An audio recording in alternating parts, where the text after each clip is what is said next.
सत्ता नसताना जो सोबत असतो तो खरा निष्ठावान। महाराष्ट्राची दिशा गद्दार ठरू शकत नाही, उद्धव ठाकरेंचा हल्लाबोल। पराभवान आम्ही खचून जाणार नाही, यापेक्षा वाईट काळ आपण पाहिलाय। आम्हाला हिंदुत्वाचं ढोंग करावं लागत नाही, संजय राऊतांचा सत्ताधाऱ्यांना टोला। ईव्हीएम हायजॅक होतंय असं तुलसी गब्बाड म्हणाल्या, मोदींच्या बहिणीनं हे स्वतः सांगितलं। संजय राऊतांचा मोदींना खोचक टोला। महाराष्ट्र चाललाय कुठे, सर्वांनाच प्रश्न। नाशिकमध्ये निर्धार शिबिरातून आदित्य ठाकरेंचा सरकारवर हल्लाबोल। रणजित कासले बीड पोलिसांना शरण येणार, एक गुन्हा दाखल झाला। या प्रकरणात आपला बळी जाणार, रणजित कासलेनं व्यक्त केली भीती।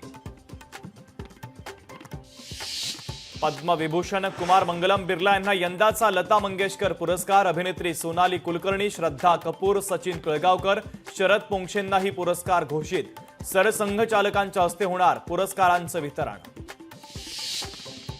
अमेरिका चीनमधील टॅरिफ वॉरचा भडका, ट्रम्पांनी लागू केला तब्बल 245% आयात कर।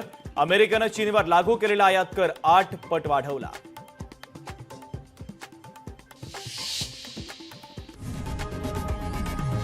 लोकशाही मराठी ऐका, पहा, जागरूक रहा।